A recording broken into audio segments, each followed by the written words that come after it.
lovelies, it is time for a new series called Yeet or Keep, so stay tuned.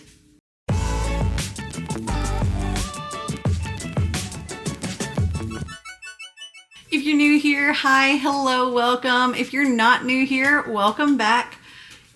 So I decided to do a new series called Yeet or Keep, and for this I've selected 5 books. Today I've decided to select from my These Books Will Self-Destruct shelf. And my plan is to read the first chapter, maybe 2 depending on like the length of the chapter, and decide if I'm gonna yeet the book or if I'm gonna keep the book. Okay, so the 5 books that I selected off of my These Books Will Self-Destruct shelf, I have The Starlet Wood New Fairy Tales by Shawnee McGuire, Jeffrey Ford, Naomi Novik, Aliette de Bedard, Majori Liu, Garth Nix, Catherine M. Valente, and more. And it's edited by Dominic Parisian and Nava Wolf. Then we have Pink by Lily Wilkinson, Frail by Taisha Deaza, Anna Dressed in Blood by Kendar Blake, and They All Fall Down by Roxanne St. Clair. So these are books that I don't know if I'm going to be enjoying them or not. So my plan is to, like I said, read the first chapter, and then I'll come back and kind of let you know my thoughts on it and if I'm going to keep it or not. Keep it or eat it. Okay, so I think the first one I'm going to go with is Anna Dressed in Blood by Kendar Blake. Okay, so I just read the first chapter and it was only 13 pages. So in this, you have a guy, he's 17 years old, and he kills ghosts. And in the first chapter, he picks up this ghost hitchhiker who has killed over a dozen people. I think it said over a dozen and injured like 8 or something like that. So what happened to him was he was hitchhiking from Florida back home, and he'd worked all summer at a car dealership saving up money so him and his girl could get married. And I guess he was telling the wrong people that as he was hitchhiking, and the people he was with took him out of the car, killed him, and he ended up like in the river. And so now his ghost haunts this particular county road, and when somebody picks him up, he's great, he's fine, he's like he was when he was alive. But then once he gets to the bridge, he ends up grabbing the steering wheel and causing people to go off the bridge. And in this first chapter, our main character, he has to kill this ghost so he doesn't continue to do this. I don't know too much about the rest of it other than from what I read on the back. So our main character's name is Cass, and it looks like he and his mother do this whole ghost hunting type thing. And he's getting ready to move to a new place. And I guess they come across a woman known as Anna Dressed in Blood. She's a ghost that lures guys into this old Victorian house, and they don't make it back out alive. And Cass seems to be the one person that gets to go in this house and doesn't come out. Manages to come back out. So I am interested. I wasn't really sure about this, but I am kind of interested after having read that first chapter. So this one is going to be a keep. All right, next up I'm going to tackle Frail by Taisha Deaza. Okay, this one was really interesting. So there is like a 1.5-page introduction, and then we get to chapter 1. So that goes from page 3 to page 25.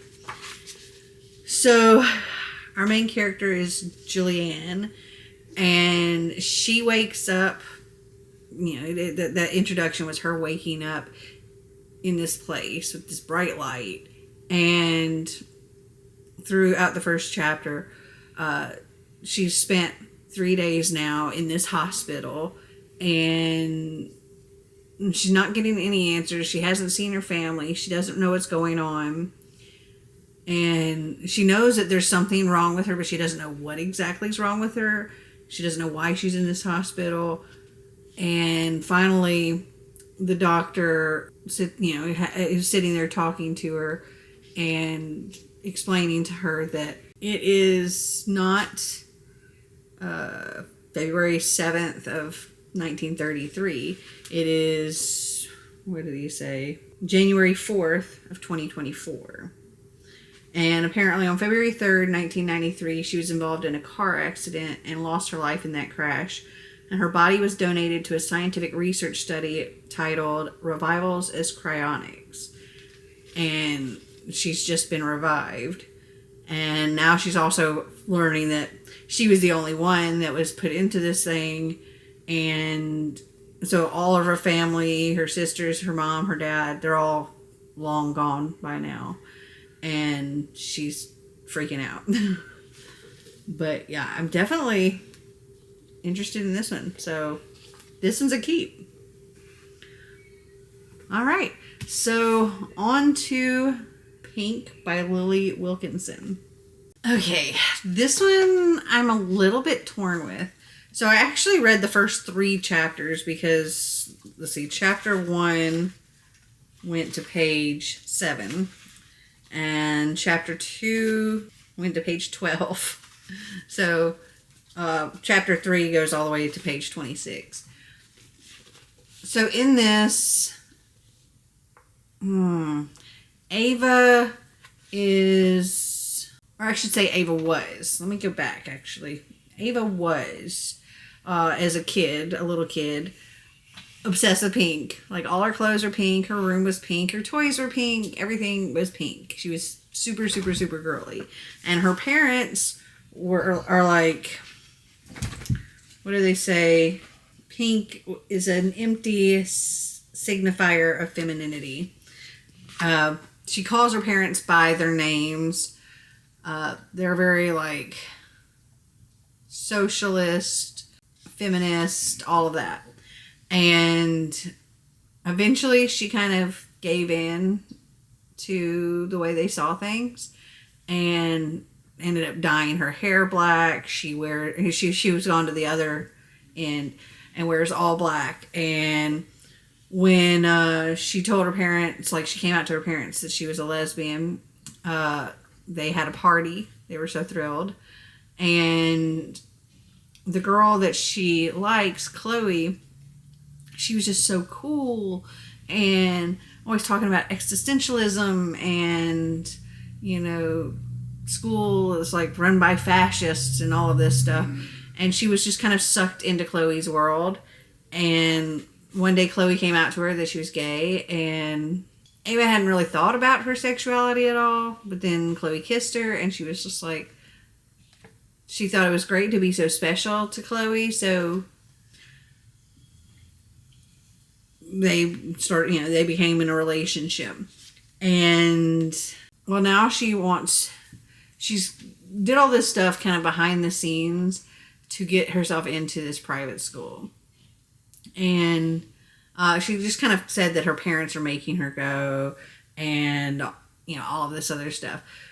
But really, it was her. She wanted to go. She did all the work. She did the stuff to get a scholarship, all of that stuff.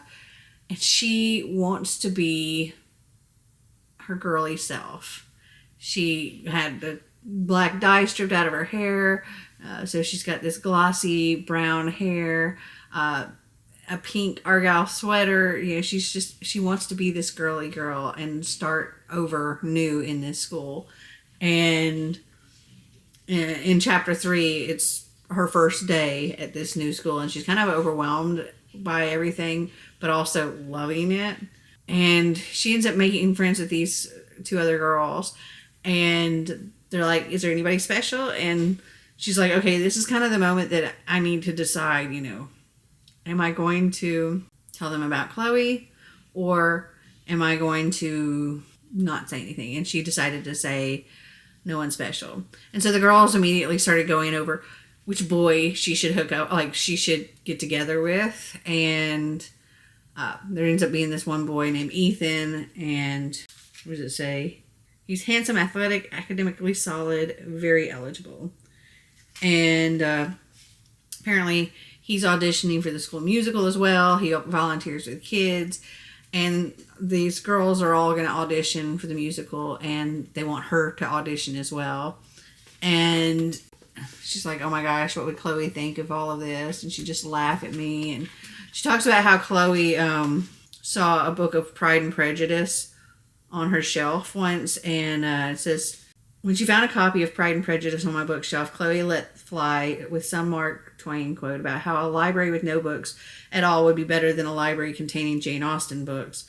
And she said, I remembered the way Chloe's lip curled when she saw the book, the way she pinched Pride and Prejudice between her finger and thumb like it was some rotting thing. She tossed it into the trash with a disdainful flick of her wrist. I wanted to rescue it, but I knew I couldn't put it back on my bookshelf, so I let it go. I still miss it. So, I don't know. For one, I don't know if she's actually a lesbian, or maybe she is, or maybe she's bisexual. I don't know.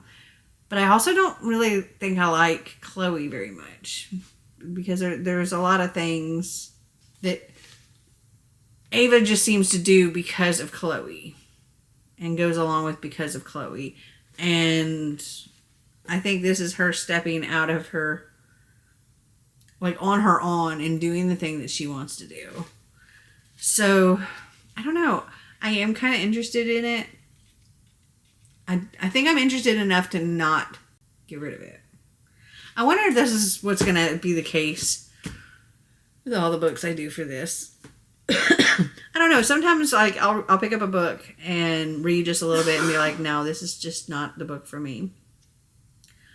But I wonder if that's going to happen at all with these 5 books. Because I really, really, especially these last 2, were probably the ones I was expecting the least from. Now, so far, these are the 2 that I've enjoyed the most, but I am intrigued by this one enough. At least to read a little bit more. I don't know if I'd go through and read the whole book. It just kind of depended on how it went from there. But next up, I'm going to start the Starlet Wood. This is... I don't know if this is a good choice for this or not, actually, because when I grabbed it, I didn't even realize that it was by a bunch of different authors. Let me instead grab a different book, because even if I don't like one of the stories, like the first story I read, the next story is gonna be by a different author, so I can't really say that for the whole book based on the first story. So I'm going to go grab another book, and we'll do that one instead. Hold on. Okay, so to replace that one, I grabbed Sanctuary Bay by Laura J. Burns and Melinda Metz. So now I have this one, and they all fall down to C. So I'm going to start on Sanctuary Bay. Okay, so I just finished chapter 1 of Sanctuary Bay. This did have a prologue, I think it was. Yeah, a prologue that went to page 3, and chapter 1 went all the way to page 21. Also, the chapters are weird. So here's where chapter 1 ends, here's where chapter 2 begins, and it's like that throughout the book. Okay, so the prologue I found really intriguing.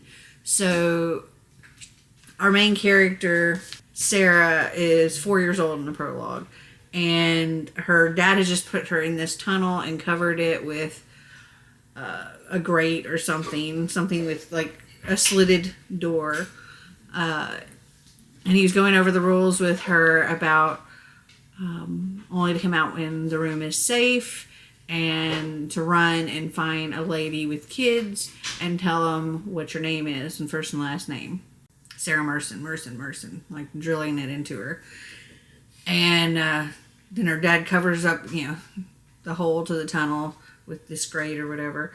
And she ends up watching her mom being shot by somebody with this ring that had like a bird on it with a black eye. And then her dad and this man leaving the room, and they're yelling and stuff. And while she's doing, like, he's out in the hall and the room's safe, she goes to the window. There's never a screen on the window.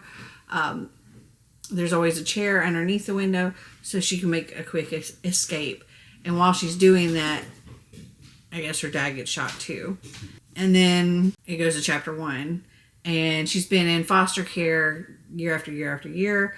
And now I'm bouncing from different places. And now she's in her junior year. And she just got accepted to Sanctuary Bay, this like super elite private school. But she didn't even apply. She just got in there, like with the scholarship and all of that. But she's like, I have no idea how this happened. But there is something weird about the school, being that like it's very secluded, super isolated. Once you go there, you don't get to leave until you graduate. You don't get any contact with the outside world at all until you graduate. No phone calls off the island. They have a closed circuit like cell service. No online shopping. They can get packages sent to them from like family and stuff once every 3 months. But yeah, it's interesting. Super elite. The kids there, I guess, are like super, super, super rich. And I mean, it sounded kind of interesting, but it was kind of, I don't know, it felt like it was dragging out even just in those first 20 pages. I don't know how I feel about it. I could see myself continuing on, but I don't know that like this is something I would just gravitate towards picking up. So I think this is going to be the first Yeet, because I have so many other books that I do want to read that if it's not like fully grabbing me in one way or another, I think I just got to let it go. So Sanctuary Bay is getting yeeted. Okay, the last book I'm going to attempt is They All Fall Down by Roxanne St. Clair. So let's get into it. Okay, so I just read the first 2 chapters. That got me to page 22 of They All Fall Down. And I'm bored. So in the first chapter, she storms out of the house with her mom. Apparently her mom is afraid of everything and doesn't want her to drive. It's raining out. And so we get hints of what happened in the first 2 chapters, but not like the full story. But our main character, Kinsey, she had a brother. He died in an accident. And ever since then, her mother's been a mess and pretty much terrified of everything and doesn't want her to do anything that could possibly be risky in any sort of way. She wants to go and compete in this Latin competition, like gets to go to state, but her mom won't sign the permission slip because she doesn't want her on the bus, doesn't want her to go to Philadelphia, you know, a whole bunch of other things.